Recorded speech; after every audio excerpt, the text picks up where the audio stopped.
Welcome, ladies and gentlemen. I hope you're all doing well. Today, my friends, we're back with a live showdown between JPhoenix and Xiphos. So this is going to be our championship series once again. For anyone who's new to the format, it is a best of 7 with standard bans in the first phase. So essentially, they'll both get pick double ban in the first set of matches, respectively. Then from there, it goes to single ban. And we all also are on the Cavalry beta today. So we are going to be playing on the beta testing version to see if Cavalry will be a little bit better, which should be interesting for sure. So loading into the first match, let's go ahead and pull this up. It looks like it is going to be Empire versus Vampire Count. So JPhoenix going to be playing the Sons of Sigmar, facing off against Xiphos on Vampire Counts, which is very strange. Typically, Xiphos plays the Elvish factions, High Elves, Dark Elves, Wood Elves. Really surprised to not be seeing them here right out of the gates. But again, it's a pretty good matchup for the Vampire Counts. I think in the Warhammer World Championship, we did have something like 60% win rate for the Vampire Counts against the Empire. It might have even been up to 70%. So it was a pretty favored matchup for the old Counts. Granted, Empire is a faction that can certainly do well for itself against the Vampire Counts. You have to be a little bit cheesy, but it can work. So the bans for JPhoenix, we had Empire pick banning Dwarves and Bretonnia, which is fair. Bretonnia is considered to be a pretty tough matchup as well. And then Xiphos responding with the Vampire Counts. Yes, that's it. How's everyone doing? Welcome to the stream. Cyrus, you are very welcome. I'm glad to hear that you're enjoying the multiplayer action. If anybody's not in the Discord, that's where we run most of our events. Tomorrow, we're going to be having a big 2v2 tournament, so it's going to be the Grand Alliances format, which is quite fun. So far, we have 12 teams signed up, but if you guys want to play, today is going to be the last day that you can sign up. On Saturday, we may be doing something. It'll either be Saturday or Sunday. We're going to have a qualifier for the Faction War, most likely, which will be taking place in October. So the Halloween edition of the Faction War, which should be quite fun, especially considering we may play it under the Cavalry beta, if that's what most people want to do. We're still collecting feedback and, seeing what people think about the changes. But for the most part, pretty exciting stuff here on the horizon. So it is a little bit of a clan duel as well. We have RTK facing off against ODM, two of the mightiest clans in all of the Total War community. But nonetheless, let's see if the players are ready. So start whenever. No need to wait for me. Very good. So the first map's also going to be Oakenhammer, which is pretty good for the Empire and Vampire Counts. I mean, Vampire Counts prefer to have like terrain, like forests and hills and things like that, so they can hide from the Empire artillery and, powder. Obviously, they don't have any. That's how they like to play. But it is an open field map. Oakenhammer is like a very standard first pick in most tournaments. It's just a balanced map. It does have some very light terrain to play with, but for the most part, it's just a good old-fashioned, open field map, which is cool. Very easy to see what's going on, too. From a spectator perspective, a lot of those forest maps can be pretty god-awful. Yeah, so let's go ahead and start a poll. We'll get a collection on who you guys think is going to win this series between JPhoenix and Xiphos. Both of them have done very well in tournaments in the past. Of course, Xiphos, ECL Season 2 winner, if I'm not mistaken. I think he won the second season. The first one was won by Felcon. Season 2 was won by Xiphos. And then Felcon won like the next two after that. So Xiphos was like the only one aside from Felcon to win in the first couple ECL seasons, which is pretty fun. So we're going to be starting a poll. All right, winner, we have Xiphos or JPhoenix. RTK or ODM, yes, that's right. Perfect.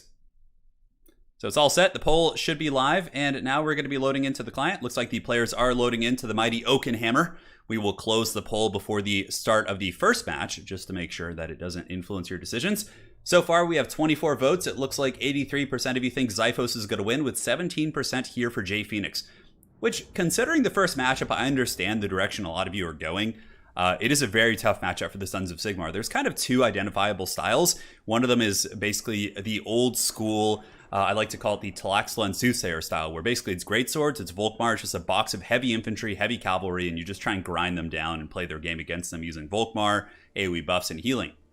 The other style, of course, is using a shit ton of pistoliers, just kind of trying to ride down those vampiric flying forces, and, using the range tools that you do have. I think artillery usually is a mistake in this matchup, because if you do go with artillery, the Vampire Counts can simply just fly over and drop zombie summons on top of it, and you're just going to get your bread buttered from there, so it's not going to be good at all.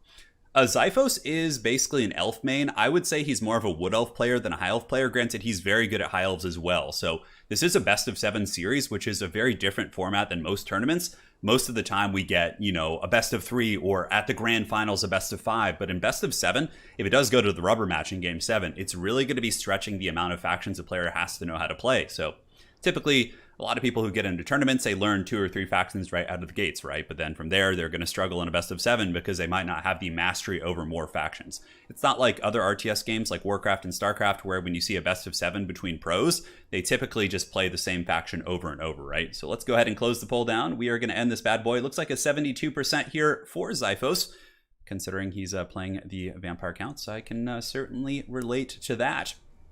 So here we are. For the Sons of Sigmar, battle line is going to be Pistoliers, one of my favorite choices against the vampires. Really good at poking down Fellbats and the harassing Doggos. Also can snipe Mortis Engines, all sorts of threats. The only thing they're not like excellent at killing in terms of the major power pieces of the vampires are like Blood Knights and Black Knights and things like that. But really good for battlefield control. And one of the big things the Empire wants to do is get rid of all the annoying mobility and poke and harass.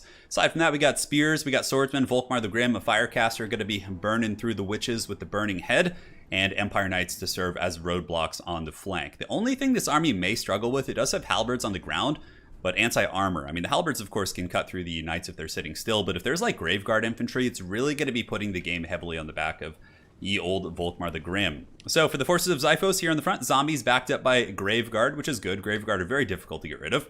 We do also have a couple of units of Vargeist up in the sky, or Vargeese, or just one actually, the Arawar, with a couple of Fellbats, Cairn Wraiths, and one Blood Knight in the back. The Lord kit is going to be Manfred von Baldstein with double White King Scab's Wraith.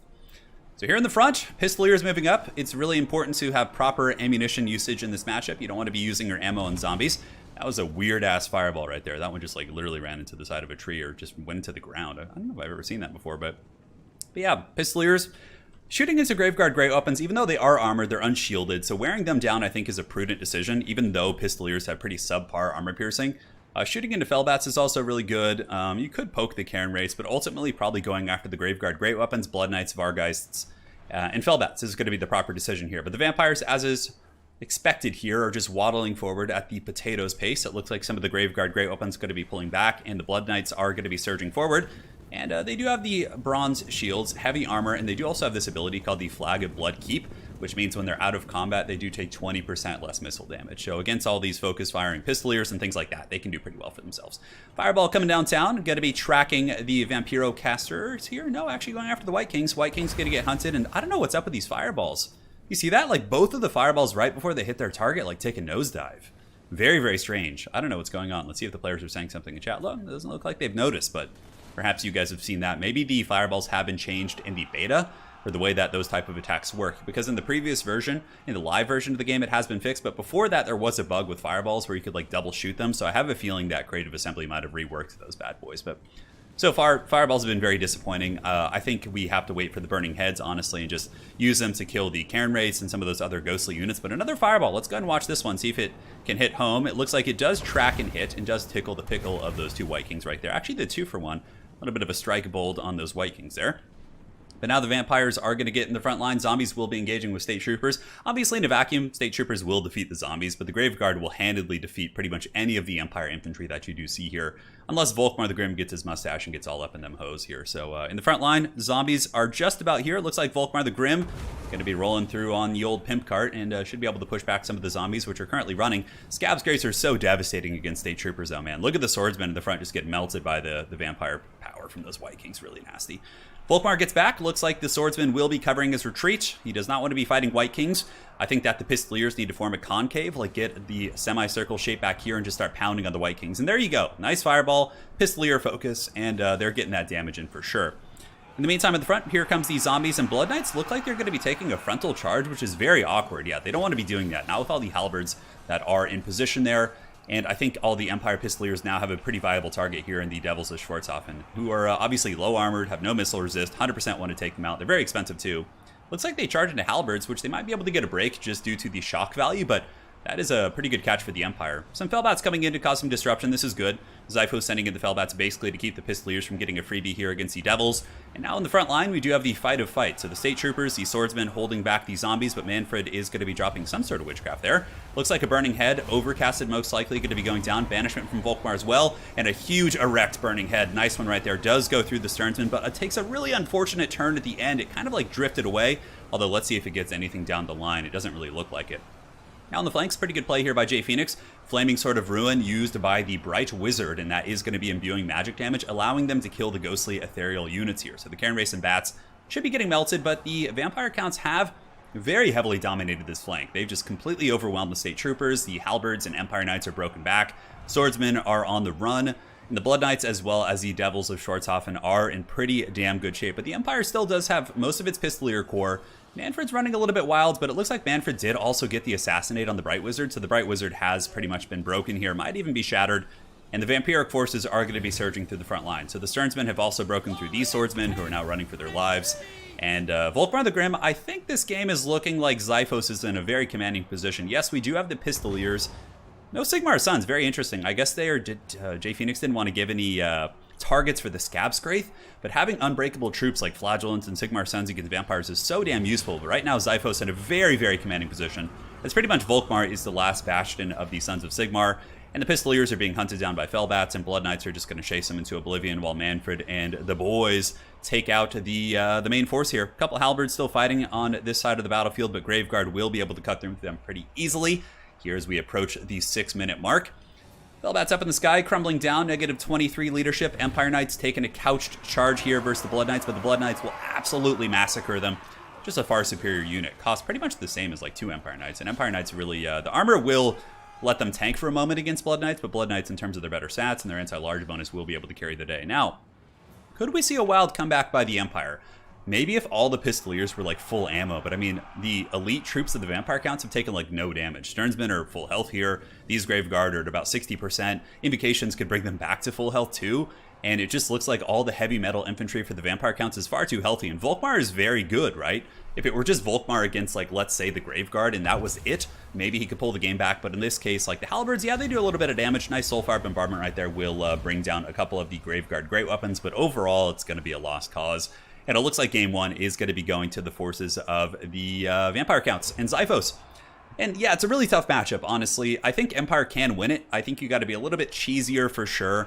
I really don't think Halberds are the solution. I think like unbreakable troops are, while you have your better units like Knights of the Blazing Sun, even like Steam Tanks, Pistoliers, like just you need to get real weird in this matchup. Also, Demogryph Knights can do the trick. If you have Demogryph Knights with a Warrior Priest and overcasting like Regross on them, they can go fisticuffs with Demogryph Knights with Blood Knights and actually potentially tear them down. So.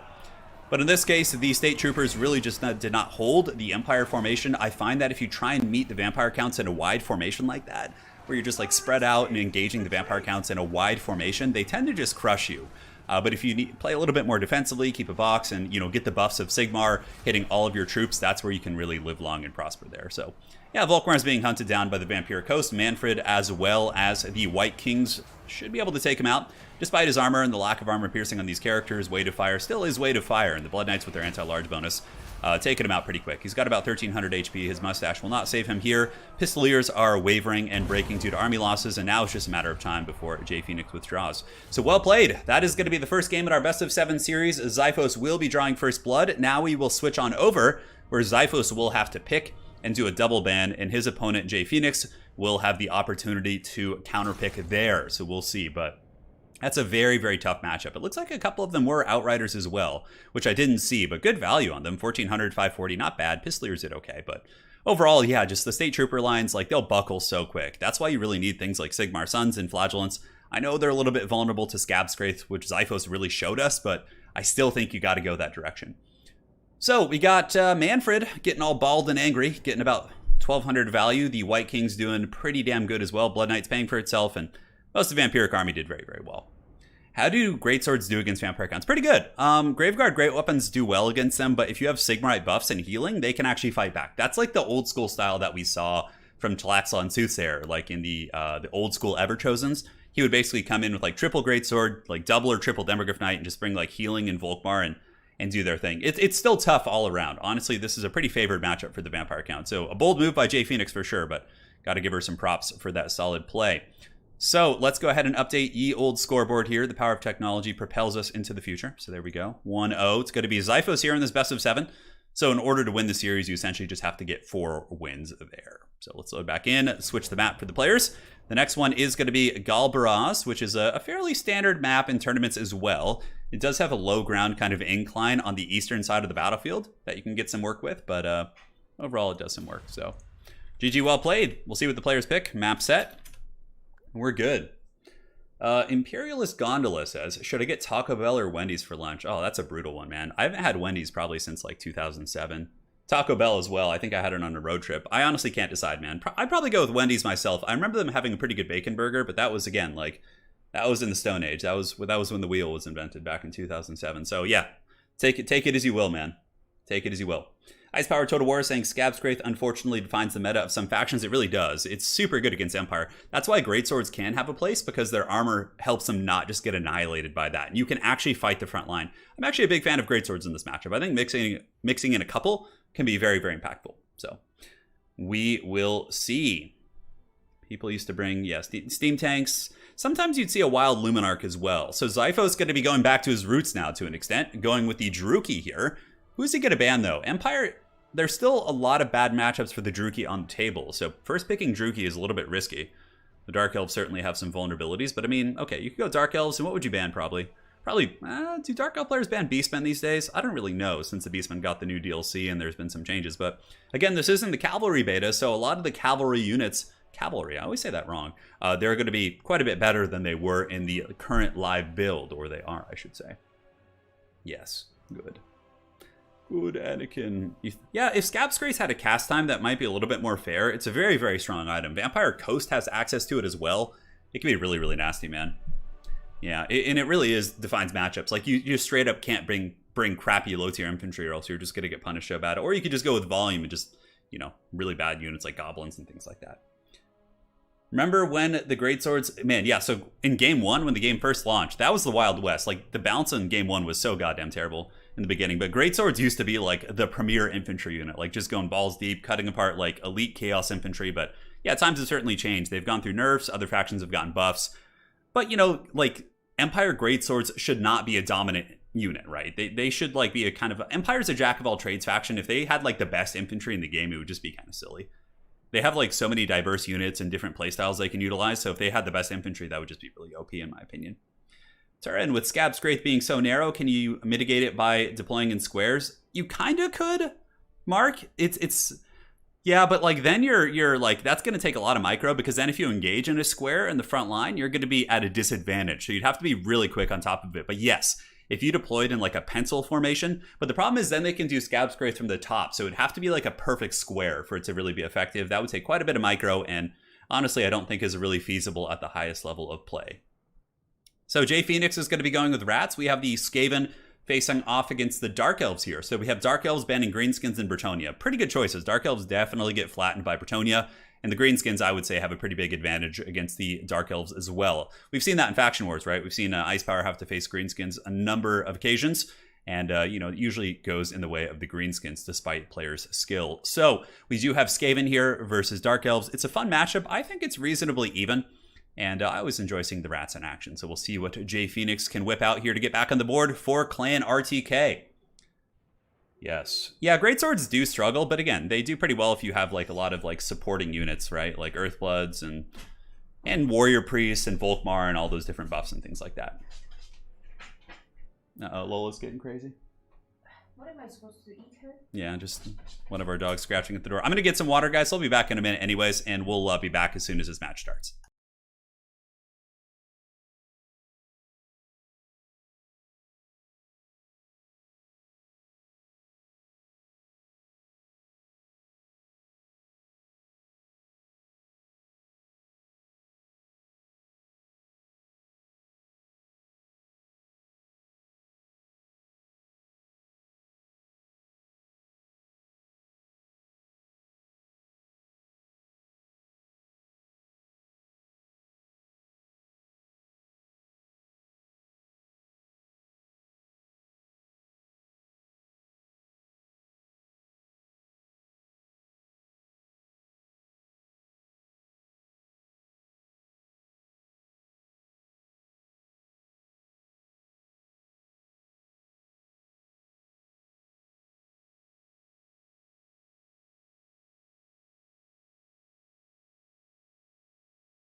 All right, guys, we're back. Showtime. Let's see if they're ready to start. Looks like they're still doing their army picks. Do we have any questions? Sorry if this takes longer than it should, says JPhoenix, pertaining to the builds, but no problem. Yeah, I just went to get some water. We're all good here. So that's the first game in the best of 7. Typically what we do with this format is we just do some good old best of 7. Then from there we do some FFAs or 1v1s or just some ridiculous shit to end the stream. We could even potentially do some Warcraft 3. We'll see. We will see. It's always Marathi double man score. Yeah, it's super meta. And against Skaven, like, even if Marathi double man score wasn't already the most meta way to play Dark Elves, it is. Man scores are so goddamn good against Skaven. For like 800 gold to get this mobile terror-causing unit that can honestly solo most Skaven lords and characters. Like, if you have Deathmaster go fisticuffs against like a man score, he might actually lose that. The Skaven Assassins, the Plague Priests, only ones that are somewhat durable, and JPhoenix most certainly will do this. I think she's going to be bringing the Grey Seer, because the Grey Seer has 100 armor on the bell and is pretty hard to snipe, so probably a Grey Seer. You can get the Warp Storm Scroll to get the anti-air capabilities. The dreaded 13th spell, of course, is very good as well, so there's a ton of choices. There are a ton of choices for sure. Galbaraz is a pretty good artillery map, so if you want to see like Plague Claw catapults, probably not going to see that. Bolt throwers, there's a couple ways Dark Elves can play this. They can go Bolt Thrower, they can go Aggression, they can go Rush, but typically Skaven are going to be in the defensive position. So here we are, just like we talked about in the pregame. It is going to be the Grey Seer of Ruin, actually. Very interesting. So not going to be any summons, it doesn't look like. But we do have Warp Lightning as well as the dreaded 13th spell, which I guess is a summon. We have a giant jacked Rat Ogre pulling the bell. And the Howling Warp Gale is going to be the ability that's going to be really clutch here, right? Because again, the man scores in Marathi are just so goddamn meta in this. So having the Howling Warp Gale to lock these bad boys down up in the sky is going to be very, very clutch. Hey, D Willow, thank you for the donation. Greatly appreciated. Will you be buying Age of Empires 4? Yes, I already pre-ordered it. And as soon as it does come out on October 28th, we'll be doing a lot of coverage. We'll be doing streams, guides for all the different factions. Really looking forward to getting into that game. It was so much fun in the beta test. I hope they do another one before the game launches. Maybe like one, like a couple weeks before. That would be really, really neat for sure. It would definitely make the wait a little bit easier. Now, for the Skaven Army, the key elements are going to be the Warp Lightning Cannon here in the back with the Ikit's Zap Zap Cannon, as well as the Teeth Breakers. Now, Rattling Gunners, in my experience, aren't the best anti-ground unit. I find they're often line of sighted unless you just have masterful positioning, right? But where Rattling Gunners are really good is against flying units. So if there's like Mancores or shit flying over your head, they have suppressing fire, they slow them down, they do a ton of damage if something gets caught, and can do quite well for ye old rats. Now in the front we got Poison Wind Globadiers, 2 of those bad boys. The double assassin combo with the Grey Seer is probably the most common thing, because if the Manticores land, the 2 Skaven assassins can go in and potentially take them out. No Jezzails though, which is interesting, although I guess we do kind of get the ranged capabilities being covered here by the Ikit's Zap Zap Cannon. A couple Ogres, of course, very standard, basically just to stop the high mass units of the Druchii from getting balls deep in your back line. So we got Marathi, double candidate assassin, also quite good. They're able to kite out these Skaven rats, shoot them to pieces, and also Web of Shadows isn't bad. A couple Scourge Runner chariots, which again, Skaven have low armor for the most part, so they can focus down the large rats, and then they can run through with their chariots and finish off the infantry in the late game. Double Mancores, couple Dark Riders on the wings, very, very standard, and a super wide formation coming in from the Dark Lord of France. Looks like he's good to go. Let's have some fun. The Bell is such an amazing unit. It's really good, yeah. It's kind of taken over. Like, we saw a lot of Skrulk, we saw a lot of Deathmaster from players like Hadries, who of course has won multiple faction wars with Skaven. But overall, I think in the past couple months, we've been seeing predominantly the Grey Seer on the Bell. Simply because Dreaded 13 spell is so goddamn good. Granted, against Druchii, I don't know how good it's going to be. They don't really have any like big targets that you can nuke down with it. No like pricey infantry or just really, really juicy pieces to focus. So Sneaky Snake says, do you think you're going to be releasing more multiplayer tutorial videos? For Age of Empires, yes. And when Warhammer 3 comes out eventually in 2022, I will be doing guides for the new factions and going over all the different units and their functionality and their applications and that stuff. But for now, it's a little bit of a calm time in Warhammer 2, so we're just going to be focusing on what we have here at the moment. So Warp Lightning Cannons blasting into the Scourge Runners. Looks like a little bit of a hit going down on these bad boys. Nothing terrible. I think only one of the beams actually managed to hit them there, so not the worst damage. That's some delicious water right there. K8 Assassins moving up. Maybe looking to get in there and start poking down that Grey Seer of Ruin. The Grey Seer clearly looking. Marathi does take a giant shaft right to the face. 3,200 HP on Marathi here. It looks like the Warp Lightning Cannons are switching back and forth. That's a really good play, so if you guys are newer to the game, take note of that. JPhoenix is switching the Warp Lightning Cannon targets because when you're playing very high-level players like Xiphos, you're not going to get that over and over. They're going to start juking, they're going to be adapting to your fire, so if you switch targets constantly, it makes it much harder for players to mitigate your value by juking and dodging those shots. Clearly, the Rattling Gunner Teethbreakers, they have not used their concealment bombs, but they are trying to get in position to nuke Marathi here, which would be very, very good. Scourge Hunter Chariots from Xiphos. He should probably put them on not auto-fire, because here they're wasting ammo on Skaven Slaves, and the Globadiers actually get a little bit of damage on them. Now, Globes won't do much damage, because the damage over time is per model, so it's only going to be affecting 3 models. But nonetheless, pulling them back, the Scourge Runner is going to be slamming into Skaven Slaves, and the Warp Lightning Cannons going after the Mancores. Rattling Gunners are going to be opening up on whatever they can see. Basically shooting into Bleak Swords here, but the Globadiers should be more than enough to deal with most of the infantry units that are going to be advancing in. So Rat Ogres being pulled from the Deep Reserve. In the back line, you try and get on the Scourge Hunter Chariots and protect the Skaven Slaves. Look at those Skaven watching out for each other. That's pretty adorable. But the Teethbreakers here, the Unholy Clamor is active, so the entire Skaven Army are going to be holding a little bit longer. It puts the leadership of the Skaven Slaves up to a formidable 50, I think. Ooh, look at that beautiful ability there. That was so goddamn nice. The Warp Storm scroll used on the Feral Manticore, but Xiphos does respond with a dive, which might actually save the Manticore, but the Manticore is getting absolutely thrashed by those Rattling Gunners and the Warp Lightning Cannon right now, which is going to be breaking that big beast right away. Very, very good catch by JPhoenix. That was quite solid indeed. On top of that, Xiphos, in response to that, catch there, tried to send in his Dark Riders to shut them down, but the Rat Ogres were in position for JPhoenix. She did an excellent job of countering that engagement. Now in the front, Scourge Runners, of course, going quite balls deep, going to be running into the poor Skaven here, so Skaven often do pull ahead in the bounce power in the beginning, but all it takes is one bad compromise as the Chariots just go straight Limp Bizkit through here, going to be rolling all the way through the Teethbreakers. And do get some good damage. I would imagine JPhoenix will respond here. Oh, the dreaded 13 spell use, which does summon some halberds there, which will force back the Scourge Runners. But Marathi comes in, gets a pretty good little Soul Stealer, able to punish that blob. But JPhoenix at a massively dominating position here. As she continues to hunt the Canade Assassins with her 2 Assassins, the Scourge Runner Chariots are forced back. And Marathi is on death's bed right now. She's very low. She might not actually get away. 2 Assassins might be able to close the distance. Rattling Gunners have pulled back. Warp Lightning Cannon also shooting into Marathi. Howling Warp Gale still locking in her in position here as Xiphos desperately tries to get in with the Scourge Hunter Chariots to free up Marathi, but it looks like that's going to be all she wrote. And without Marathi, I think that's just game blouses. I think that Marathi is going to be running for the hills, and that will probably be it. Negative 45 leadership. The double Skaven Assassins also doing a pretty good job prison shanking this Canade Assassin. You can see they're on the hunt. Some Rat Ogres perhaps chasing. No, they're actually just broken running for the hills, but I really don't see any way for Xiphos to come back. With Marathi being shattered and gone, Xiphos will be withdrawing from the game, and we have a resounding victory for JPhoenix and RTK there in Game 2, tying up the series. GG, well played. So, love the build. It was great. The Globadiers did good. The Rattling Gunners were very disruptive, getting 1200 value. The biggest play for JPhoenix, though, was hands down the Warp Storm Scroll, which was able to lock down the Air Force. You killed the Manticore, you got Marathi with it. And Howling Warp Gale, it's just so good. That was just really, really masterful Skaven play there. So let us go ahead and update ye old scorecard here. It's 1-1 in the series, and now we're going to be advancing on to the next match in a hot minute, and we'll see what the players pick. So now things get a little bit wild as they do go to single bans. GG, well played. All right. So let's see what they can do.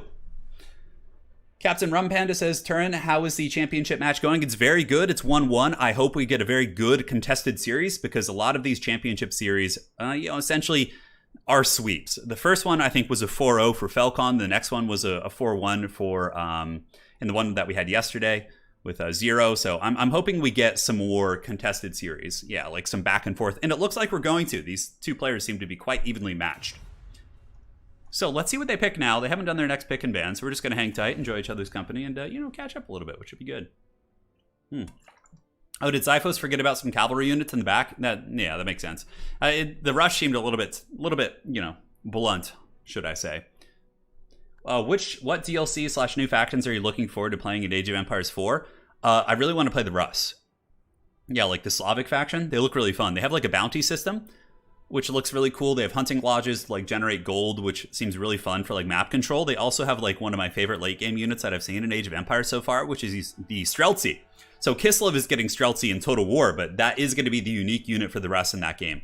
They have a mounted warrior priest character, basically a mounted prelate who can like go jack relics and like lead your army from horseback. Like a lot of cool shit. One Man Boy Band, thank you for the $10 donation. Bring on the stab deaths. Well, you certainly just got that. Your beloved Skaven have claimed victory. Yeah, Rus is really fun. I really like the Holy Roman Empire as well. I like the relic play. I like having just heavy, thick German infantry to just get in there and just take people out with the two-handed maces. Like a lot of cool stuff with those factions. Have you started thinking about Age of Empires 4 tournament formats? Yeah, as a matter of fact, when the game launches, we will be doing a faction war. So we'll be having a champion for every single civilization. We'll be doing King of the Hills. We'll be doing all sorts of cool stuff. Yeah, a lot of the same stuff you see in Total War, we'll be taking to that as well. Yeah, that's pretty much it. October 1st stream next Friday by any chance? Yeah, probably. I usually stream on Fridays, so you can bank on that. I mean, we're streaming tomorrow. We're going to be doing the 2v2 tournament, so that is the game plan. Okay, Xiphos is going to be going with High Elves, it looks like, or Wood Elves? I'm not sure. High Elves, okay. It's going to be High Elves versus Warriors of Chaos. This is actually considered, in my opinion, to be a pretty even matchup. I think it should be good. So, you know, the Elves can go with the, Shadow Warrior Kite to pick off the Horsemen, use Phoenixes, Dragons, like Nets, Teclis. There's a ton of different ways to play this matchup, which makes it very exciting. So it's just going to be a ton of Marauder Horsemen, all sorts of good stuff like that. Yeah, very excited. Very excited indeed. Yeah, relics with fluffy hats are great. Absolutely. The floppy hats of doom, they show no mercy in Age of Empires, yeah. Greatswords, obviously greatswords are inspired by those units, right, from the Holy Roman Empire, but the greatswords in Total War are actually fairly heavily armored, whereas I don't know how to say the German pronunciation of the actual Holy Roman unit that they're inspired by, but they're pretty lightly armored in the actual Age of Empires game, so they die very quickly, unlike greatswords. Yeah, it's a little bit strange. Are we doing an FFA after? Most likely. Yeah, most likely so. We'll be doing an FFA or something to close out the stream. It depends. I mean, if this does go to Game 7 and, the stream is just deep enough, we might just call it there. But if we end a little bit early, I would be willing to do like an FFA to kind of close things out and have some fun. Hate this matchup when I'm on the Chaos side. Sisters just wreck my world. Sisters aren't too big of a threat. Typically, you can get them with like pendulums and also like really pressure them with hounds and things like that. But yeah, I mean, they still can do well.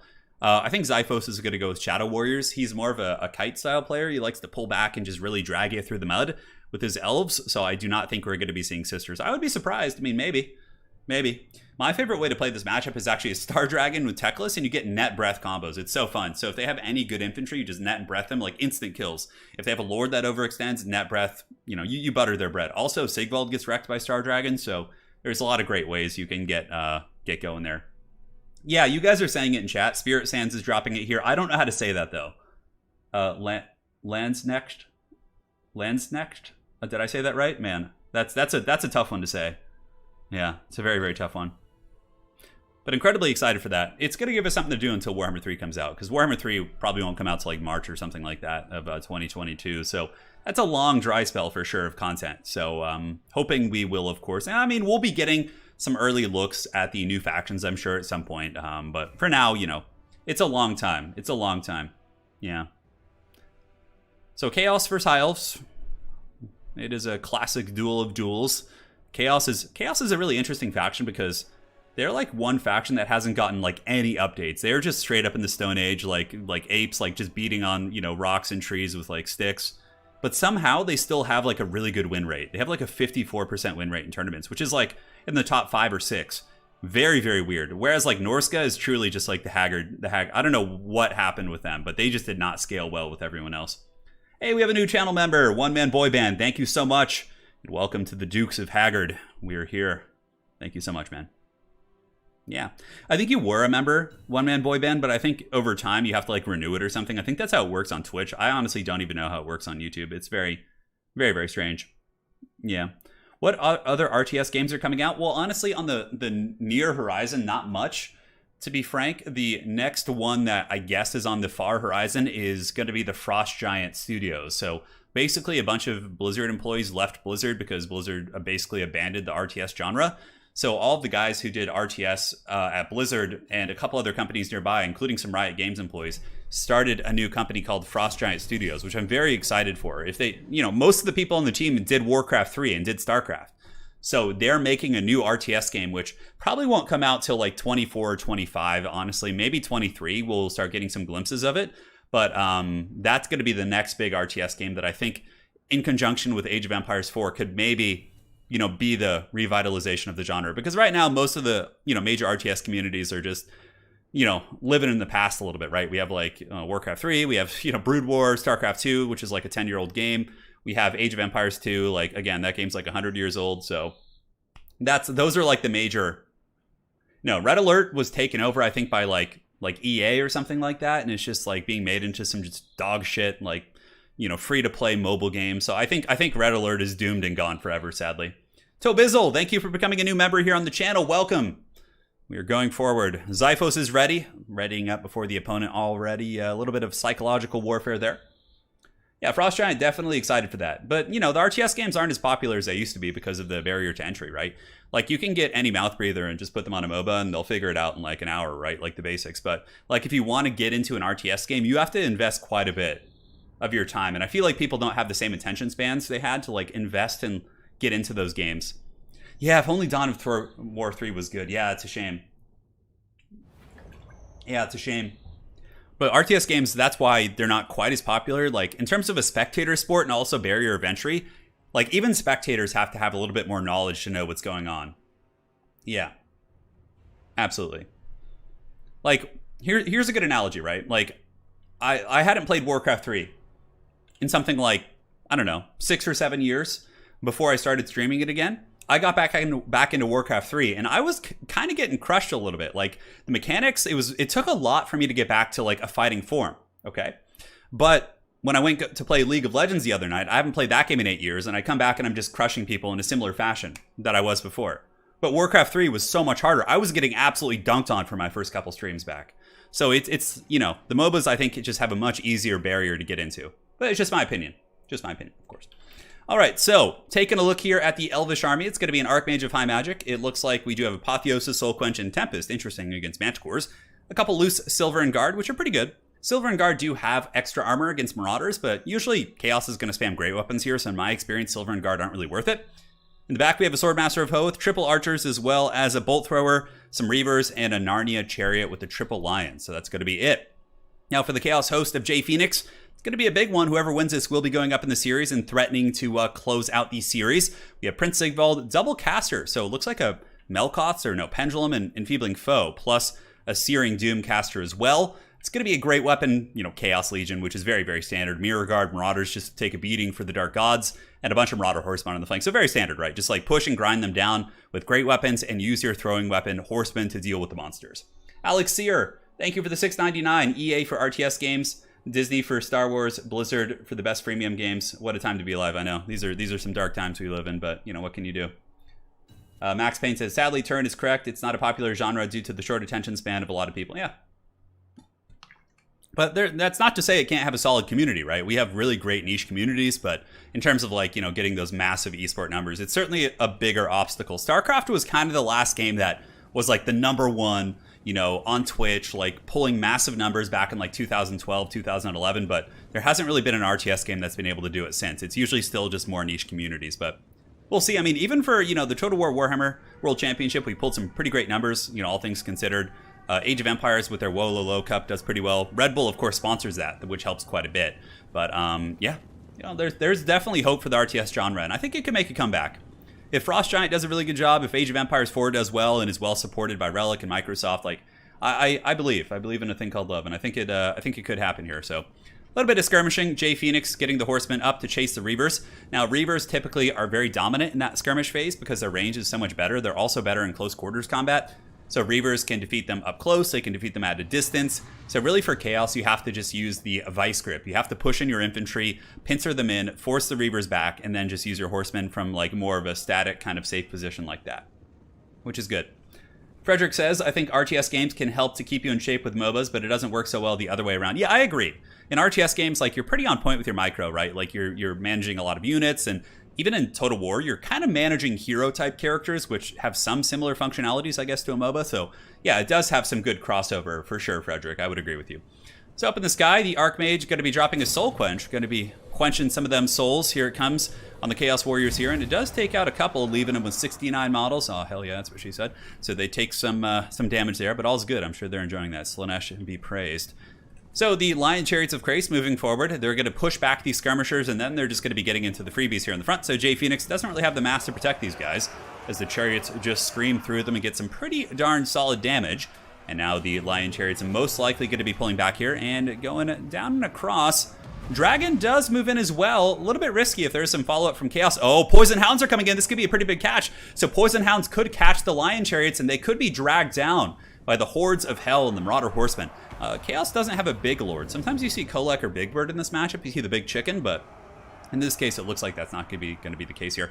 Melkoth's going down on the Archmage, trying to get a catch, but alas, the Gambit of Chaos did not pay off this day. Xiphos also defending the backfield pretty well, using the spears to screen out the Horsemen, and also the archers are able to get some decent damage against the Horsemen. They might be breaking off the back of the battlefield, but JPhoenix being really, really aggressive here. And the Dragon might get caught, or at least take some damage. Marauder Horsemen going in to fight Reavers, which is a little bit risky. Reavers could turn around and fight. But so far, it's a very even fight. Both players taking a little bit of damage. But if Xiphos does get his Dragon Master caught here, that could just be game blouses, yeah. We do not have a final transmutation. The Dragon is taking quite a bit of work, but on that same note, the High Elves here are getting some very good archer fire, and a lot of the Horsemen of Chaos are getting buttered down. Apotheos is going down. Melkoth's also going down. JPhoenix going very aggressively after that Dragon. But if this does fail, a lot of the Horsemen and Hounds are going to be sacrificed for not too much value. Although the Lion Chariots of Krace is still a little bit vulnerable here. I guess Mirror Guard plus Sigvald might be able to do some damage to them, but probably not. They have pretty good armor and are very, very durable. So, yeah, Chaos really needs to get their Great Weapon Infantry in there. The Great Weapon Infantry just need to start taking these Spearmen to Pound Town, just giving them the dirty here. Up in the high ground, Chaos Marauders moving down. We have some Warhounds and Horsemen also preparing to engage. Here comes the Mirror Guard of Chaos. They have gotten through the center, but they're a little bit overextended. Going to be run down by Chariots and attacked by the Dragon. Also attacked by Swordmasters of Hoeth, which essentially are hard counters to them. Swordmasters of Hoeth will absolutely massacre the Mirror Guard of Sigvald. And Chaos has finally gotten in, but there's no Pendulums, man. Pendulums, I feel like, are the best thing that you can bring against the High Elves. Like, just dropping fat, erect Pendulums on, like, Swordmasters and Archer positions. There are a few better feelings, for sure, as a Chaos player. But Mirror Guard still getting their fight on against the Swordmasters, backed up by some Marauders. Sigvald is also in there. The Lion Chariots of Krace are taking a little bit of damage, but here comes a Breath Attack, although it looks like it was canceled by Xiphos. Yeah, he canceled it and is going to be switching targets here, so what is he going to be going after? Here it comes. Nice Breath Attack right there. Just absolutely shreks those Chaos Warriors with great weapons. They get taken down super hardcore. Xiphos landing with the Dragon. Maybe going to be going after Sigvald. Who knows? No, looks like the Dragon's just going to be taking some safe attacks. And honestly, it looks like the High Elves are in a pretty commanding position. Although in the backfield here, some Hounds do potentially get a compromise. But the Reavers, that's what's so good about High Elf Reavers. I actually think they're one of the best units on the whole roster.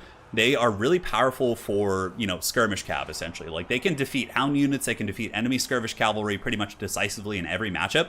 So in this case, you can see they're being used as a backfield sweeper to deal with the Hound units, and it seems to be paying huge dividends here.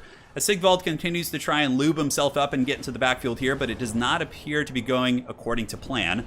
Now the Dragon of Xiphos is going to be coming in after the isolated Chaos Warriors. The Chaos Sorcerer of Shadows is absolutely feasted on, and the Metalcaster will be following in suit. And I think it's only a matter of time before Xiphos does clinch victory in this game. He's got his Bolt Throwers online, his Reavers are in optimal fights, he still has Archers, his Chariots are just pounding the Chaos Infantry on the flanks. Nice little Searing Doom right there. Does get a little bit of damage on top of the Spearmen, but nothing to write home about. Sigvald coming in. I mean, the only way Xiphos could really lose this, in my opinion, is if he just, like, let the Archmage die to Sigvald in, like, a duel. Which, of course, he's not going to do. He's no fool of a chook, and he should be totally fine here. So, pulling back, the Chaos Sorcerer of Shadows is running for the hills. The Metalcaster able to live. Archers and Bolt Throwers just unleashing hellish salvos of fire into the Marauder Horsemen. And here comes the Dragon once again. Apotheos is popped. Is there going to be a charge? The Dragon unleashing a massive charge here on the Chaos Sorcerer does send him flying across the ground as the giant beast of old. Going to be coming in to feast on this angry bald man. And it looks like he does get staggered. He is shaken, and the Dragon should have enough armor piercing to get through his armor. Should not be much of a problem there, although Chaos Casters are reasonably strong. Searing Doom being dropped on the Archmage actually seemed to do a little bit of damage, but yeah, Chaos really just doesn't have the teeth anymore. There's still a full health unit of Swordmasters, which could easily take apart Prince Sigvald here. I mean, some Chaos Warriors, but they're about to be just sandwiched here, and the Dragon is just going to perpetually cycle charge the Metalcaster, and it's basically just going to be Sigvald versus the world, and that's going to be that. So, looks like it's GG well played. That is going to be giving Xiphos and ODM a lead here in this duel, in this championship series. A nice, proper play. I know a lot of people like to say that the High Elves suck, but honestly, in the hands of good players, they can be pretty effective for sure. Yeah, they're a little bit tougher to play and not as easy as some factions, but, you know, again, I think specialists and people who really practice them can do quite well for themselves. So the Metalcaster is broken. Swordmaster is able to finish off the last of those Chaos Warriors over there, so their bread hath been buttered. And now the Chaos Sorcerer here is broken, can be chased down by any number of units, and army losses will be kicking in soon.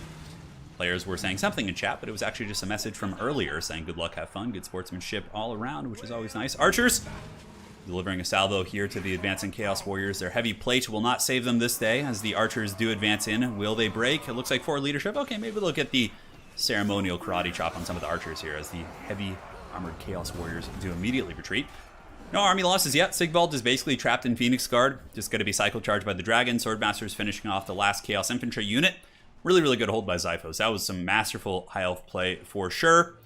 And I did like JPhoenix's build. I think maybe getting like a pendulum, something to disrupt the back line.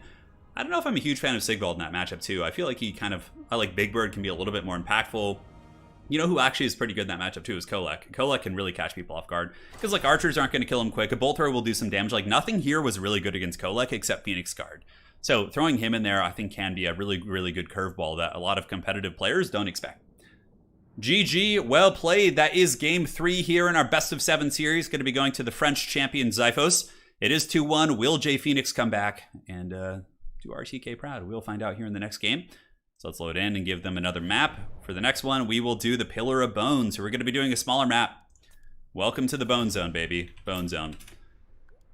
So JPhoenix saying in chat, man, I knew that it'd be crap when I looked at my spells. Forgot Pendulum, wrong metal spell, really rough start. Yeah, that makes sense. So JPhoenix knew that it was a mistake. She brought the wrong spells, but not a problem. Not a problem. Yeah, the elite infantry was pretty good. Yeah, pretty darn good for sure.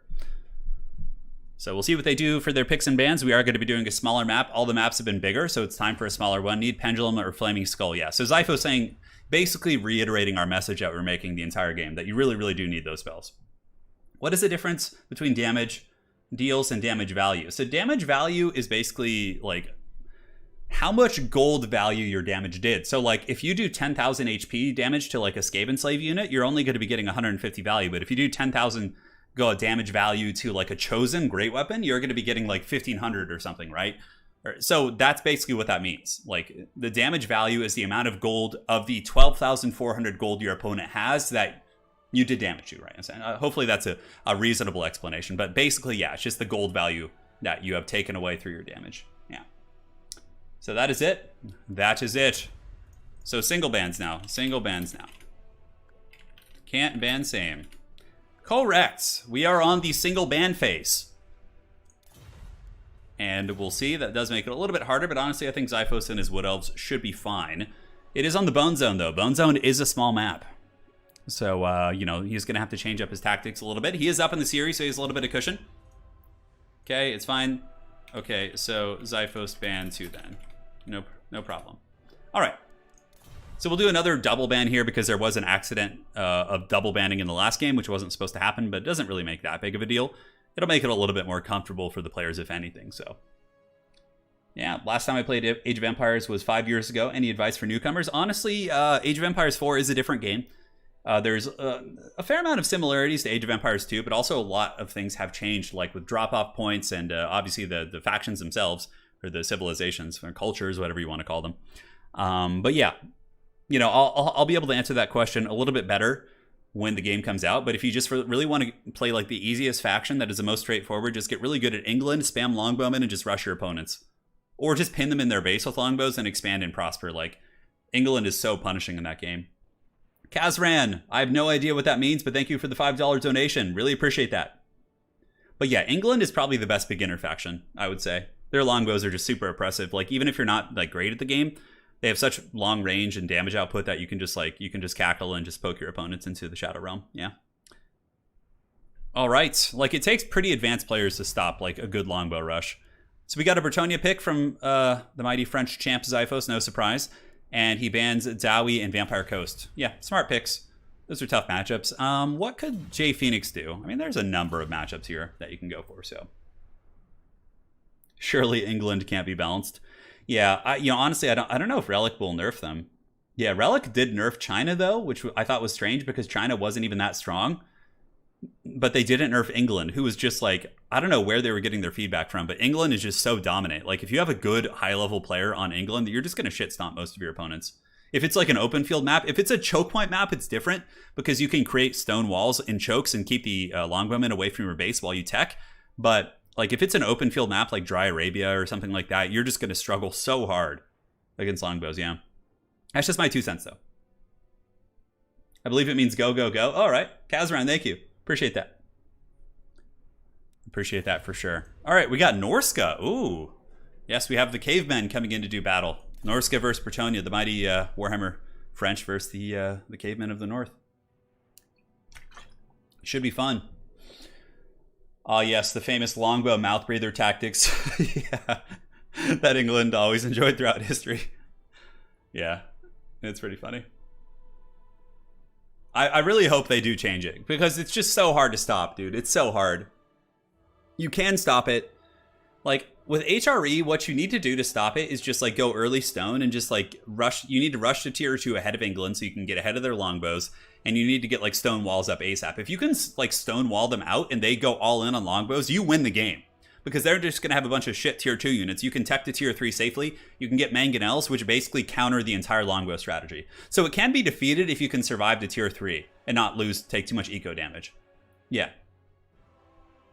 Yes. Oh god, why did the Maws of Savagery get nerfed? Okay, JPhoenix looking at the Maws of Savagery. Yeah, they still do good armor piercing though, so that might be a feasible choice, especially considering they have good armor against Knights of the Realm. There's a number of ways. The Cavemen of the North, thanks, I guess. Yeah, Norska is the caveman faction for sure. They're just like super outdated, like still, you know, trying to figure out how to start the fire. You know, haven't invented the wheel. They can't build walls for some reason, which is so strange. They can't even put up like wooden palisades. Yeah. Can England sustain late game against someone like the HRE in Age of Empires 4? Yes, they can. Because England has like one of the most powerful late game mechanics called the farm enclosures. So England gets cheaper farms than every other faction. And on top of that, in the late game at tier 4, the Imperial Age, England gets the farm enclosures ability, which makes all of their farms just generate gold nonstop. So when gold is completely mined off the map, you're in a late game duel with your opponent, you're getting a shit ton of gold and your opponent isn't.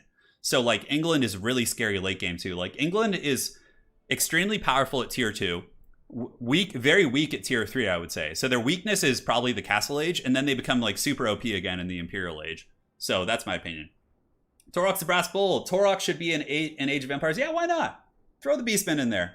That'd be fun. Thank you, Torox. The mighty Brass Bull of Corn has donated $5. Appreciate that. We got One Man Boy Band coming in, $10 on the best wolves. Well, you know, I certainly hope so. I want this to be like a back and forth series. I would love to see JPhoenix come in and just deliver the Norskin steel chair here, but we will see. We will see. It's a tricky one. Yeah, it's a tricky one. Xiphos saying, don't worry, Creative Assembly is always right. Do not doubt them. Yeah, that's good. Yes. That's going to be great. Trees are very scarce in Norskin Peninsula. All that is harvested is used for fire and boats. I mean, that makes sense from a lore perspective, but from gameplay. Yeah, exactly. No, HRE is a tier 3 faction. The Holy Roman Empire is weak in Ages 1 and 2, but when they get to Age 3, they just become powerhouses because they get the relics, they get a ton of gold, they have some really good unique buildings. Their infantry are just so much better than everyone else with the upgrades that their men-at-arms have. Like, so HRE is a tier 3 faction, like hardcore, yeah. They also build cheaper keeps, so HRE is really good for like slow pushing.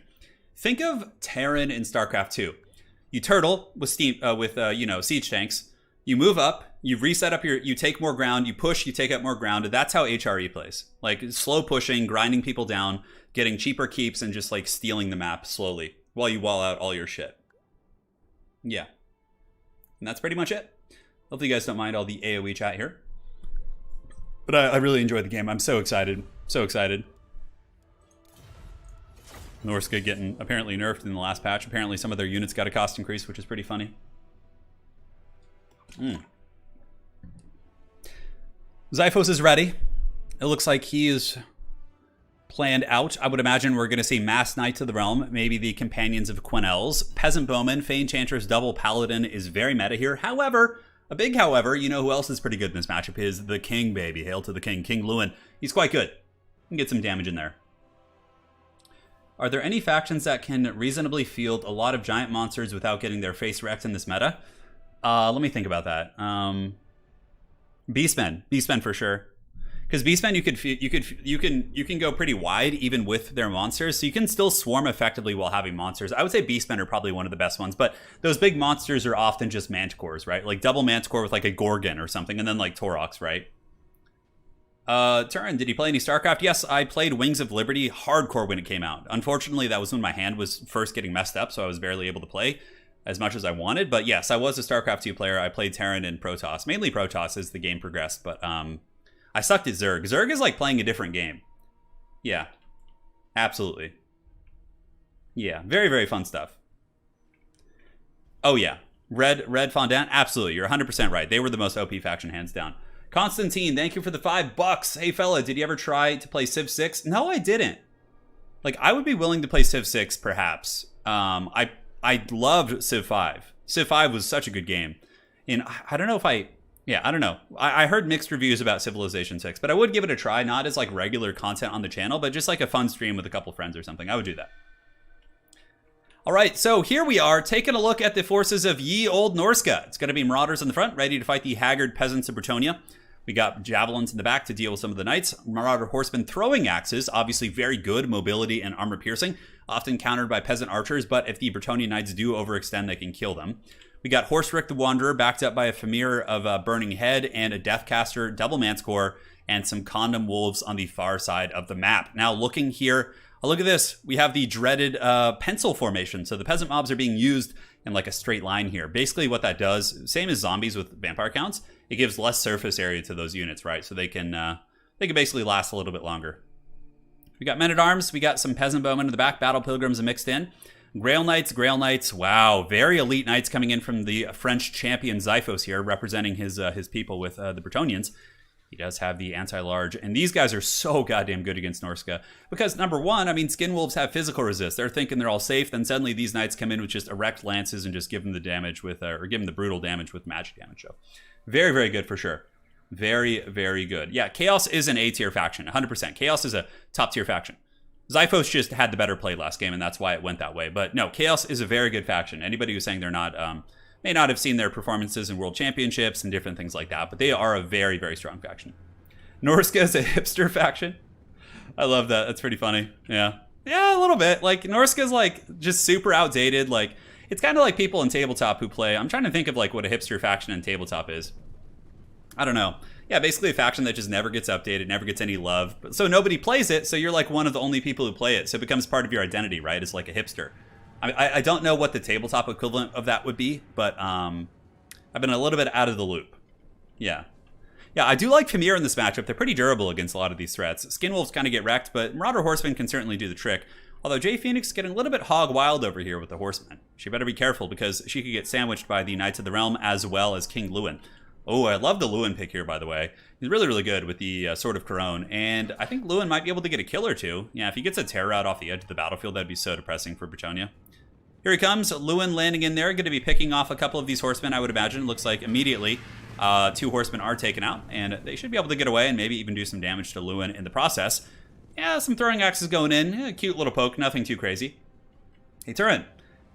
Did you play the Heroes franchise much? Yes, I'm a diehard fan of Heroes of Might Magic 3. As a matter of fact, if you go back on my channel about 8 months to a year, there's about 4 or 5 streams where I played with Felcon, I played with my smoking hot wife. We had some fun. So make sure to go check those out if you haven't. Heroes of Might Magic 3. That is the only one I played, though. I didn't play any of the other versions. So, Turin, Harlequins are the hipster faction for 40k. Okay, that's fair play. Yeah, fair play. I see that. Her fantasy Beasts of Chaos, yeah, I would say Beastmen are kind of a hipster faction in tabletop because they're so bad and like almost nobody plays them. So yeah, you got to be a true fan. Really good C-Fang coming in from JPhoenix. That was a great shot right there. Goes right through those peasant bowmen, and they certainly get their bread buttered pretty hard. The Archer fire shooting in, going after the Condom Wolves, it would appear. They are armored and also do regenerate, so they should be pretty durable against this fire. But nonetheless, now some firepower going into the Marauder Horseman Javelins, or Marauder Hunter Javelins, excuse me, the foot-based units, and the peasant mobs are being sent in to be sacrificed for the lady. So here they come. As King Lewin does also poke in, Xiphos gets a nice little engagement, but the Hunter of Champions is active, but the Grail Knights are countercharging. Oh, are they going to let Lewin get caught? He does get the Battle Pilgrims nearby supporting. Takes a little bit of damage, but overall, Lewin should be able to get away without taking too much damage. Now, Manticores from JPhoenix. This is a very, very risky play here in the backfield. They're going to be jumping in, going after the caster, but that's basically giving Xiphos, 1,600 gold for free. I mean, if JPhoenix manages to get the life caster, it's worth it, but if not, that's just going to be game blouses. So, and Manticore surrounded by anti-large knights. King Lewin just getting a balls-deep charge right there in that feral Manticore. And honestly, Norska's kind of losing in the front line here as well, being pushed back while the peasant bowmen get beautiful concave fire onto the Maws of Savagery. More cavalry swarming in, hammering into the Marauders and some of those other units. I think the Manticore blunder back here probably cost JPhoenix the game. I think Xiphos going to easily be able to clean that up. And then without the 2 Manticores, I think the Grail Knights are just going to bully this Norscan army. They're just going to take him to Pound Town here, that's for sure. Here in the backfield, Marauder Horsemen going to be screaming in, which is a good choice, getting on top of the archers, but Grail Knights of Bretonnia have their lances couched for the lady, and here they come. These are just Knights of the Realm, but that is pretty much a Grail Knight if you're just looking at it from the Marauder perspective. They're pretty damn weak against these things. So Balance of Power hasn't really reflected the Manticore situation yet. One of them might come back. It looks like this Feral Manticore is potentially going to be returning. King Lewin is battling in the pits here. You can see Shield of Thorns and Stand Your Ground is active. Battle Pilgrims. Wolfric will also get absolutely dunked on by King Lewin. Like, it's going to be a super unfair fight. Seafang coming down. Nice little Seafang does go right through the Holy Wardens as well as the Grail Knights there. But overall, it looks like ya boy King Lewin is going to be winning the game. And Norska being sent back to the caves so they can learn how to, ride on walls and start fires and all sorts of stuff like that. But for now, they are not up to the task of taking on the Bretonnian King. That looks like it's it. GG, well played. Oh, actually, I won't say that yet. I thought they had said it, so I was going to say it as well, but there's no way. I mean, there's absolutely no chance. Bretonnia still has like 80% of its army left. I mean, the Grail Knights and Knights of the Realm are like all full health except this one here, and I guess those ones are damaged as well. And that's going to be a decisive victory for the lady. Bretonnia with the win, going up 3-1 here in the series. Man, oh man. Yes. Anna just appears in the stream. I give her a compliment, and she just appears from the shadows. Hey, Turin, on vacation. So glad to get a live stream today on a weekday. Hey, I got you, man. We stream pretty often during the week. We do about 4 streams a week. This week, a little bit more, but yeah. So now this is a very tense situation. Xiphos is up 3-1, and currently, if he wins this, the series is effectively over, and Xiphos will be claiming victory for himself and also his clan, ODM. So for the next map, let's go ahead and pick it. We will do a bigger map. So we'll do MP Blue Reach River, which is a classic big map in tournaments. Map set. Good luck, have fun. Honestly, I think that was a reasonably close game. Like, JPhoenix had some really good openings with the Seafangs, but just the Manticore play just lost her the game. I think that was it. If the Manticores had been used more conservatively, I think it could have been a close game, but that literally just cost the game. Sad werewolf noises, yes. So guys, I'm going to take a quick break here for a minute. I'll be back in like 2 minutes. Just going to refill my water and take care of some business, and I'll be back. So should be here in time for the next match. BRB.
All right, ladies and gentlemen, we're back in business. The match is going to be... Sorry if I scared you there. I came in kind of hard. It's going to be High Elves versus Wood Elves here in the final match, which should be quite a bit of fun. The pick for JPhoenix was a High Elf banning Beastmen, so sadly, the sad cow noises will continue. Not going to be any Beastmen today. It is going to be the High Elves versus the Wood Elves. How's it going? Yes, yes. So as far as this matchup goes, we saw this in Game 7 of the World Championship. We did see this with Evenstar versus Alfredinho. Alfredinho, of course, probably had the slight advantage army-wise, considering he was playing High Elves, which are a little bit favored in this matchup. But he did get caught with the Tempest from the forces of Evenstar, and Evenstar was able to win the game by sniping his Lord. So you got to watch out for those kind of cheeky plays. But overall, Silver and Guard, Shadow Warriors, Dragon Princes, Larry, whatever... Like, they're just all very, very good in this matchup. Very, very good. And it's to be expected. I mean, anytime you're going to be casting a series with Xiphos, there's going to be Elves involved. Whereas, there's some people who play Beastmen and Chaos and more aggressive factions, but he likes to play the Elves. I believe Xiphos actually was mentioning, we were playing a game a while back. It must have been Bannerlord. I think he mentioned he also had a Bretonnian army in tabletop, or he did have one as well. So yeah, Bretonnia and Elves, they usually kind of go in tandem with one another, which is cool. Yeah. Turin said, yes, yeah, Lady Turin does do all sorts of fancy craftsmanship, so you can hit her up if you get questions. She's here in chat. Handling business. Lothern with shields counter everything in the roster. Kind of. It's not as much as you would think. But yeah, they can do well here. Lothern Seaguard can be okay, for sure. A little bit more durable against like backfield pressure. Dryads kind of get wrecked as well. What Xiphos is going to do most likely is just utilize his Way Watchers and just try and snipe high value targets like Dragon Princes and just go after all that sweet, sweet bread, Yeah. That's going to be the plan. That is going to be the plan. Ardolian says, I legit got scared/startled when I came back. Yeah, sorry. Normally I'm like, yeah, like calmly like, okay guys, I'm back. But instead there, we went in pretty deep. I'm sorry about that. So JPhoenix saying, I didn't want to pick Hiles because I was afraid we wouldn't get this. I was afraid we wouldn't get this. Okay, so maybe this is what they want. Oh, interesting. Yeah, it'd be weird to see a series with Xiphos go without High Elves being played, as well as JPhoenix not playing High Elves. JPhoenix, of course, she's a pretty big High Elf fan. So here we go. Looks like JPhoenix is ready, setting the tone of the match, letting her opponent know that she is ready to rumble. And Xiphos scheming here. Maybe we'll see some great Stag Knights. Maybe we'll see like a Wild Rush with Blade Singers.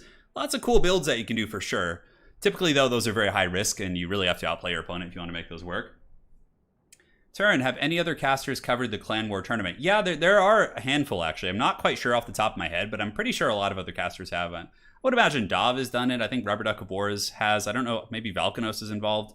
I'm really not sure. I just like do it. When they send me the link to the ones I'm supposed to cast, I just do it. I'm not... Yeah, I don't have like the great comprehensive knowledge of that whole event. No. I did not work as a trainer/physical therapist before I started YouTube. I was I basically worked as like an athletic director, a sports manager. So I just ran sports events. Yeah.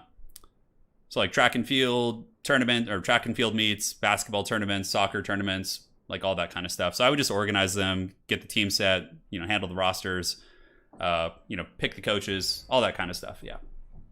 Way back when. Back in what, 2015, 2016? Yeah, I think it was like 2016. Give or take. I did that for about 3 years. All right, so now Xiphos is ready, but JPhoenix is no longer ready. Looks like they're going a little bit back and forth here. But I'll just click the ready button so the match will start as soon as they're good, and that should be fine. Yes. Turin, what tier are Wood Elves in your opinion? I would say Wood Elves are an A-tier faction. They're pretty good. Yeah, like, it depends. Like, I think if the average player picks up Wood Elves, they might struggle a little bit. Like, it might just be like a B faction in that case, because they are relatively squishy and very micro-intensive. But in the hands of like top-tier players, which of course is, I think, how I would develop a tier list, I would say Wood Elves are like an A-tier faction. They're very, very good. No, it wasn't for a school. It was for an organization, for a nonprofit. So, yeah. But it was pretty much the same as like what your athletic director at your high school would have done, basically, here in America, right? Like organizing the events, coaches, teams, like all that kind of stuff, and getting the equipment. Yeah. So that's pretty much the jam. Should change my name to the Tolkien version of my name. Yeah, a lot of people think that. They think my channel name is actually a reference to Tolkien's works, from the Silmarillion. But no, it's not. It's just my middle name. Yeah. So we're doing it, man. We're doing it. We're still scheming away. So yeah, JPhoenix's army, probably going to be triple Dragon Prince. 2 or 3 archers of some variants. Silver and Guard. Larry with Tempest. Live long and prosper. That's going to be it. Xiphos' army, though, is more in question. Like, I don't know what he is going to be scheming for this matchup. Like, there's some really weird stuff that the Wood Elves can try. I'd be quite curious to see what he's got going. How did I know it was your aunt's birthday? Dude, I had no idea. Well, happy birthday to your aunt. Give her all the best from the Turin family. All right, Blue Reach River, pretty big map. Elves love this one. Full chub for this map. Tons of woods to hide in. Lots of terrain to kind of ambush from. I don't know if High Elves probably won't utilize it too much because Dragon Princes don't want to be fighting in the forest. Obviously, bigger units do take a penalty if they have to fight in the woods. So, you know, JPhoenix is going to want to be keeping this fight in open field, whereas Xiphos is probably going to be playing a little bit more. Oh, is that the Sisters of Twilight? Oh, you disappoint me. It's a Glade Lord, a melee Glade Lord. Okay. I actually really like this build. Xiphos going with the Wood Elf Rush, just bringing in the hard wood. So we got Wild Riders, we got Great Stag Knights, we got Dryads in the front, we have the Wardens of Sithrol, and a mirroring formation on the other side. So Great Stag Knights and Wild Riders. And the Glade Lord is going to be going Helm of Discord. That's the reason why you bring the male Glade Lord of the Wood Elves, is because he has Helm of Discord, allowing you to win cavalry and blob fights. And yeah, Pendulum plus Earthblood. So yeah, guys, we got a Horn of the Wild Hunt build of sorts. Very, very excited for this. Question from chat here. Age of Empires 2 or Age of Empires 4? See, I haven't played Age of Empires 2 since I was like 10 years old. So I can't really give you much feedback on that. Personally, like, I'm pretty outdated with that game, but yeah. I mean, I'm sure it's great. I'm sure it's great. It has an excellent community, really, really great people from what I've seen. So, but personally, I'm going to be going on Age of Empires 4 because it's a new game and I can like be on a level playing field. If I try and catch up with people who've been playing like Age of Empires 2 since like the Dark Ages, it's going to take me a long time. But with Age of Empires 4, since it's like new, I can like get in on the front of that game and become like a good, formidable, competitive player. So that's my kind of rationale for that. So for ye old elves, this is going to be a Shadow Warrior build, which is very good. 5 Shadow Warriors, but also a little bit vulnerable to potentially being rode down. And we got Dragon Princes and Silver Helms. We got 2 and 2. We got a couple Rangers in the back and Larry. No, not Larry, a Mage of Light. That's very, very interesting. Looks like it's going to be Shem's Gaze plus the Nets. I don't know why you wouldn't bring Larry with this many Dragon Princes. It seems a little bit like a misplay, but we'll see if I'm proven wrong here. There's also a Mage of Death on the ground with aspect to the Dread Knight. Wow, what an interesting build. This must be some secret witchcraft coming out of the hot gates of RTK here. Yeah, it causes fear and terror. And magic damage. So, okay, that's to deal with Lost Sylvan Knights. That makes sense. So you can give magic damage to a unit and kill the Lost Sylvan Knights. Fair play. It's going to be a little bit of a cheeky game as they get in position to move towards one another. The entire army of Xiphos is hiding in the trees, which is quite hilarious. Probably going to move up and just come out through here and just, you know, give their opponent less time to really think about this. Laughs in chess. Yeah, chess is the, like, you're catching up with like literally thousands of years, right? Does anybody actually know in chat when the game of chess, like when it originated, like in its current form, like when that was first played? Do you know, Paul? No, he doesn't know. Yeah, I have no idea. So Nick says, Turin, Xiphos, and JPhoenix unleashed their final forms. Yes, they did. I'm very excited for this. Yeah, Xiphos has a Glade Lord. It's not the Sisters of Twilight. Although Sisters of Twilight in this matchup, I feel like they could be pretty good. But Helm of Discord is really the, you know, the breadwinner. That's what you're going for here. Going to be lowering melee attack and melee defense. Trying to get those big blob fights with the Stag Knights using Earthblood, which, honestly, the Wood Elves will have the healing advantage. So currently, JPhoenix has no idea what the army is. The entire Wood Elf army is running through the trees. What you want to do if you are, of course, JPhoenix is move your army across, like over here, and get your backs to this forest, and just kind of screen them out that way. Although you have no idea where they're coming from. Oh, this could be a big throw by Xiphos. If a net comes down right here, Xiphos jukes it, but there's going to be a couple volleys here, potentially. Thankfully, the first volley missed, but now there's going to be a couple volleys and Shem's Burning Gaze coming in. One sec. Shooting there, the Glade Lord taking quite a bit of work. You can see some half health. 1 second. Oh, there was like someone banging on our door. Sorry about that, guys. We're back. My friend Paul is visiting. He's handling business. But a nice snare right there on the Glade Lord. Brutal, brutal damage going down to about 40%. And now the Wood Elves are going to be advancing out from the trees. We do, of course, have the Dryads. They will trade very well with Rangers since there's no Silver and Guard, which, of course, are very meta here. But that was a brutal, brutal start there. Very nice one from JPhoenix. Getting that excellent snare up on the Glade Lord. Xiphos immediately on the back foot. Oh, I hear someone like yelling on the porch. Hold on, guys. It's all good there? Yeah, cool. I just heard some yelling. I was like, what's going on? What was he yelling? Our company needs to trim the trees in back. I'm gonna make sure the dogs. Yeah, sounds good, brother. Thank you. Yeah, I guess the power company just randomly showed up, and they're going to be trimming some trees in our backyard. Dude, Paul just saved us. He handled business. So the Wild Riders screaming down the hill. Now Xiphos going to be going in for his counterpunch here after taking that damage. And there's going to be a countercharge coming in from the Reavers and Dragon Princes, but then another layer of charges, and now we have the big, ugly blob fight. But there should be a Helm of Discord here. Aspect of the Dread Knight being cast, so there is a Terror Route available. Some of the units here, Dryads, are immune to Psychology, but oh, that Pendulum's going to be so good! Beautiful Pendulum going down, tears through those units, just barely misses the Dragon Princes that are engaged in the main fight, though. And now the Glade Lord is actually landing, and the Shadow Warriors might be able to get the snipe, and honestly, that could give JPhoenix the game. If the Glade Lord on the Dragon isn't more careful, this could be really, really bad. Wardens of Sithril also moving in. Wardens of Sithril do some excellent work. Anti-large, yeah, doing some great work. I know. Someone was like yelling at my door. It was the power company, but they were like yelling. Very strange. Aggressive stuff, aggressive stuff.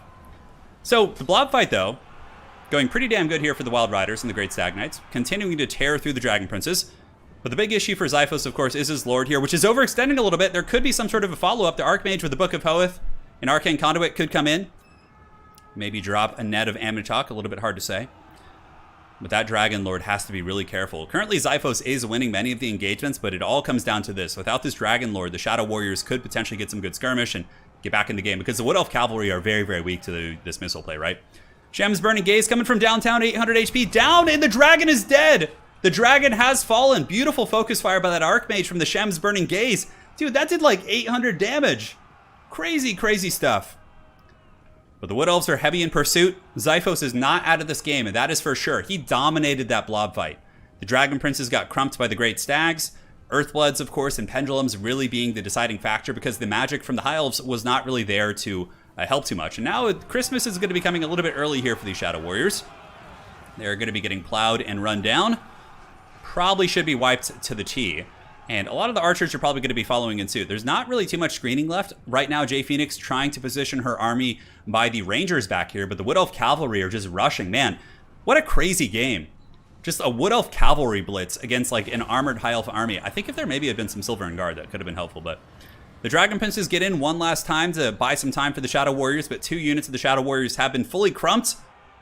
And now they're going to continue bombarding here into the Wild Riders. Wild Riders will be screaming across, getting into the Shadow Warriors. Here they come. A 1, a 2, and a 3. They are silver shielded. A lot of cavalry units do rock the bronze shields, but the Wild Riders apparently do have the silver ones, which makes them very, very good here.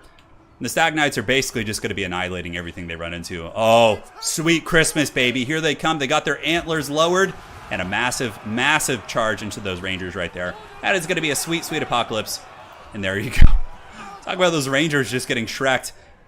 And the Shadow Warriors doing their thing, but yeah, that blob fight did not go well for JPhoenix, and that was really the big deciding play. JPhoenix did an excellent job sniping the Lord, though. That was really good. I think if Jay could have trickled in cavalry into the blob fight, like sent one in at a time to wear them down, and then use the Shadow Warriors to pound and like kind of trickle in the cavalry a little bit, I think that could have gone a lot better. But here, the Archmage does land on the ground. Shem's Burning Gaze is going to be going after the Branch Wraith and doing some solid damage, but that is going to be GG well played. In Xiphos, King of France, will be claiming the series 4-1, but extremely well played to JPhoenix. Despite the 4-1 victory for Xiphos, those were some really good games, and JPhoenix played an amazing series. She should certainly be proud.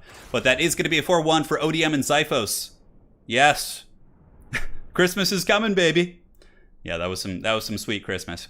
What a great game. That was a solid scrap. I enjoyed that one quite a bit. It was like back and forth, you know, like Xiphos had the misplay, his Lord died, then suddenly the cavalry came back from the other direction. And now we know why Rudolph's nose is red, yeah, from just running things over and just blunt force. Yeah. Who's your current favorite player? That's too hard to say, man. I have a lot of favorite players. You'd have to ask me per faction. Like, I could probably tell you who my favorite player is for each faction, but it would take a little bit of time there. So, guys, the power company just showed up at my house. They're literally going to be like cutting down a massive tree right next to my window, or like trimming it. So there's going to be like chainsaw sounds. I won't be able to, you know, really stream from there. So I'm going to probably have to call it a little bit early. However, we still do finish the series. So it's just going to be a little bit of a shorter stream today. But nonetheless, big thanks to JPhoenix and Xiphos for joining today. It was an absolute pleasure having you two on. Just staples in the community, great people. And if you guys ever have questions about multiplayer, always, you know, you can hit them up in Discord. They're very, very friendly. So Sorry, guys. Early stream for today, but the VOD will be up soon if you guys want to come back and watch this. A victory for Xiphos and his mighty dragon in the Great Stag Rush. Thank you so much for the new members today. We have several new members, and also for your donations. Means a lot, my friends. Definitely keeps the family going. But tomorrow, I will be having more of a long stream. I know, I'm sorry. Yeah, I'll be having more of a long stream. So tomorrow, it's going to be a big Grand Alliances 2v2 tournament, which is going to be a 4 to 5 hour tournament. Yeah. It's gonna be a deep one. So tomorrow we'll be back with like a more in-depth stream that will really hopefully tickle your pickle. There's also a small chance that I might do a Warcraft 3 stream tonight. Like maybe so. So that's it for tonight. Thank you guys for joining. We'll see you on the other side, and we'll see you tomorrow with the 2v2 Grand Alliances tournament. And that is it for now. Cheers, my friends.